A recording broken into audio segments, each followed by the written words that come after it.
Assalamualaikum warahmatullahi wabarakatuh. Alhamdulillah, Alhamdulillah, Alhamdulillah Rabbil alamin. Puji dan syukur atas kehadiran Allah Subhanahu wa ta'ala yang telah memberikan kita nikmat kesehatan sampai pada hari ini. Kemudian kita hadiahkan sholawat dan salam kepada Nabi besar Nabi Muhammad Sallallahu Alaihi Wasallam. Allahumma sholli ala Sayyidina Muhammad wa ala ali Sayyidina Muhammad, yang akan kita nantikan syafaatnya di yaumil akhir nanti. Amin. Ya.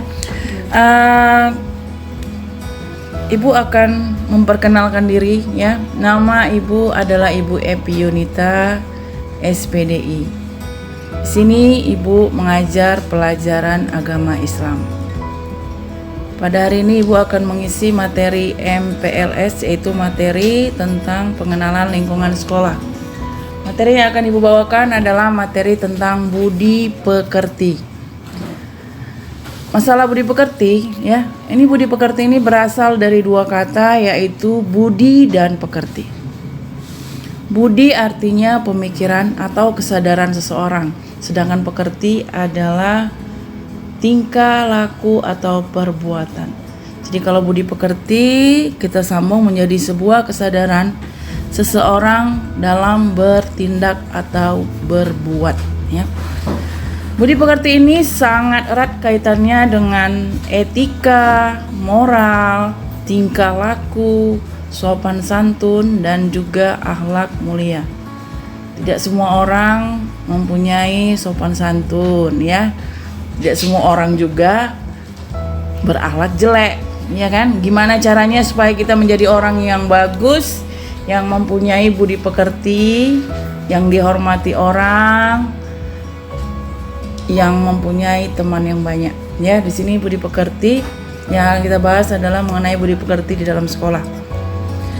Ada beberapa poin yang akan dijelaskan. Yang pertama masalah berpakaian, ya.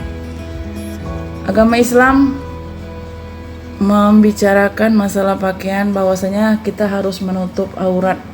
Jadi kita harus tahu dari mana aurat lelaki sampai mana dan aurat perempuan yang mana saja. Bukan hanya menutup aurat, tapi lihat juga pakaian yang kita pakai, pakaiannya sopan dan rapi, ya. Ada yang berpakaian menutup aurat semua, tapi pun berbentuk, ya, itu sama saja dengan tidak berpakaian.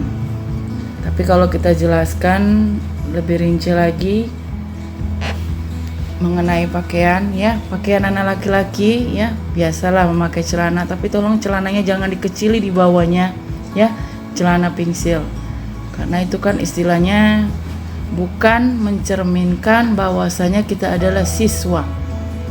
Yang perempuan begitu juga, pakaiannya tolong jangan dikecili bajunya, roknya jangan diketat-ketatin, pakai jilbab nggak pakai anak jilbab, rambutnya berserakan, ya. Itu juga tidak mencerminkan bahwasanya itu adalah siswi yang bagus, ya. Karena berpakaian ini adalah cerminan untuk diri kita. Dengan berpakaian rapi, sopan, orang pasti tahu, oh, itu adalah anak yang berbudi pekerti, anak yang mempunyai akhlak mulia. Yang kedua, poin kedua yang ingin saya jelaskan adalah masalah berbicara yang sopan. Ya, di sini ada 3 golongan, yaitu golongan pertama adalah siswa, yaitu kamu yang belajar di SMK Taman Siswa. Golongan kedua adalah guru. Kalau di sini guru namanya pamong. Selain mengajar, pamong juga mengasuh, membimbing kamu menjadi anak yang mempunyai budi pekerti yang bagus. Yang ketiga, golongan ketiga itu warga sekolah. Ya, warga sekolah ini seperti satpam di depan, bapak membersihkan ruangan, cleaning service, dan ada warga kantin, ya. Kita adalah makhluk sosial, makhluk yang saling membutuhkan satu sama lain. Jadi tidak ada kita bisa berdiri sendiri, ya. Kalian membutuhkan ibu, ibu membutuhkan kalian. Kalian juga membutuhkan warga sekolah seperti satpam, ya. Ibu juga membutuhkan warga sekolah satpam, kantin, dan bapak cleaning service ya. Jadi kalau berbicara itu jangan terlalu tinggi intonasinya, mentang-mentang dia hanya tukang parkir atau satpam ya, nada berbicaramu tidak sopan ya. Di sini Ibu akan menjelaskan ya, kalau berbicara dengan teman ya, bolehkah berbicara dengan intonasi tinggi Bu ya?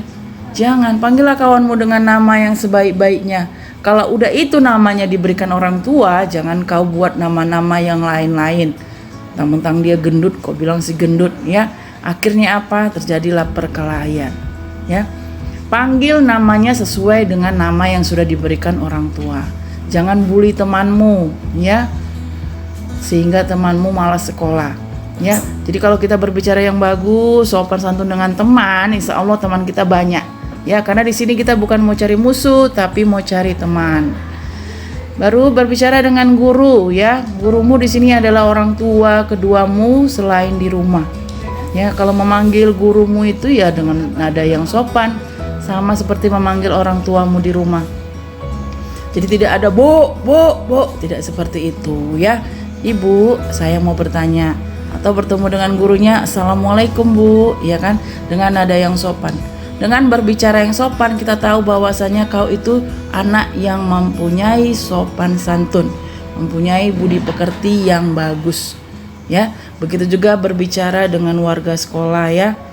Hargai mereka, jangan lihat pekerjaannya, karena kita belum tahu nanti kalau kita tamat kita mau di mana bekerja ya. Dengan menghargai seseorang, insya Allah nanti kita akan dihargai orang lain ya. Poin ketiga yang akan Ibu jelaskan masalah sikap rendah hati atau tidak sombong ya. Semua yang di sekolah di sini itu sama derajatnya ya di sisi Allah. Semua manusia ini sama derajatnya di sisi Allah kecuali takwanya ya. Jangan mentang-mentang kau agak sedikit naik orang kaya, kau tidak mau berteman dengan yang miskin ya kan. Atau kau agak cantik dikit atau ganteng sedikit ya kan Bu, nggak level lah Bu berkawan sama orang yang nggak cantik atau jelek. Jangan seperti itu. Jangan pakai kelompok-kelompok di sini ya, karena kita semuanya adalah sama ya. Selalu rendah hati, tidak sombong ya. Itu akan memperbanyak teman ya. Berarti akhlak muliamu tentang rendah hati dan tidak sombong itu bagus ya kan. Kemudian yang keempat, poin keempat adalah masalah jujur ya. Inilah yang sering kali jujur tapi tetap bohong ya kan.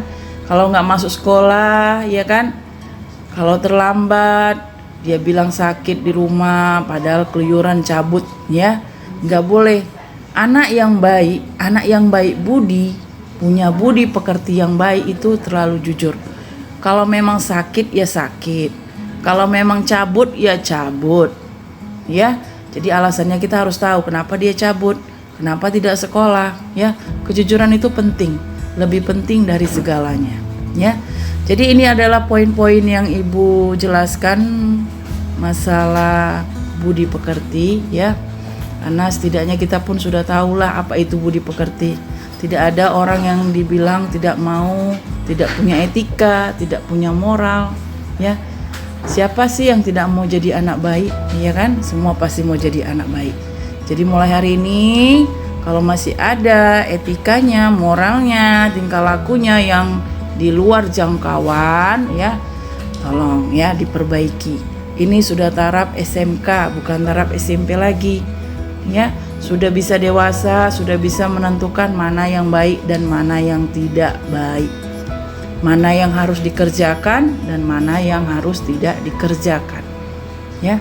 Materi Ibu sampai sini, mudah-mudahan materi tentang budi pekerti yang Ibu jelaskan bisa bermanfaat bagi anak-anak Ibu ya. Sekian dari saya. Assalamualaikum warahmatullahi wabarakatuh.